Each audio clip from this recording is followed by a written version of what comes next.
अबे चाची भौजी आम ले ला। आम लंगड़ा किशन भोग मालदो आम एक नंबर मीठा आम आम ले लो।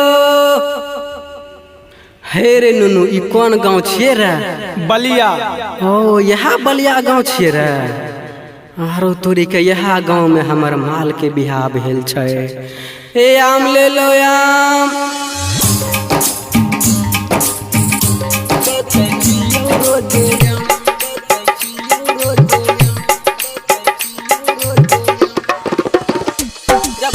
Music by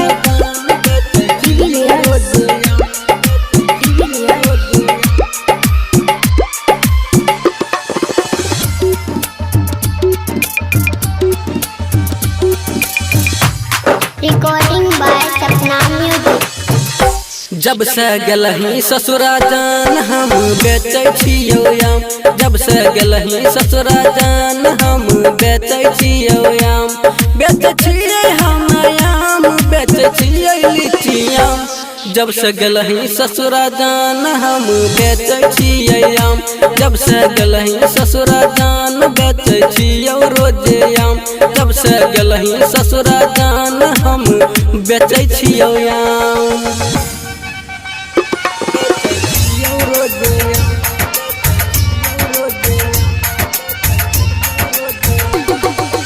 Music by DVS।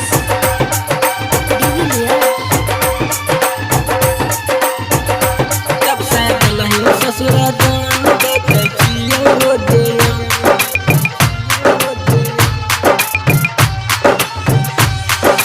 सैया संग में ऐसे करे छी दलहिन हमरा भावगे। साइकिल पकड़ी लेके बेचे अलियौ तोर गाँव गे। तोर गाँव गे सैया संग में ऐसे करे छी दलहिन हमरा भावगे। साइकिल पकड़ी लेके बेचे अलियौ तोर गाँव। छौड़ ले 1-2 किलो लगबै छियौ सही दाम। जब से गलही ससुरा जान बेचै छियै हम आम। जब से गलही ससुरा जान रोजे बेचै छियौ आम। जब से गलही ससुरा जान बेचै छियै हम आम।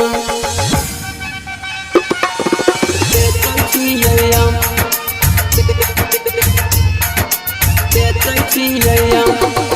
Music by DVS।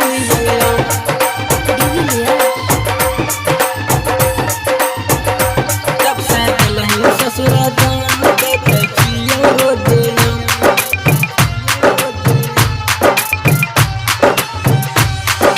हमरा भूल के बियाह करली बुरलै हमर धान गे। जेपी मुन मुन मुन्ना देखे भगलै बदनाम गे। भगलै बदनाम गे हमरा भूल के बियाह करले बुरलै हमर धान गे। जेपी मुन मुन मुन्ना देखे भगलै बदनाम।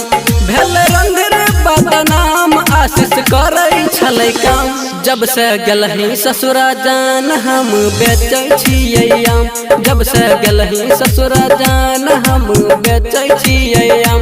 जब से गलही ससुरा जान हम बेचै छियै आम। आम ले लो।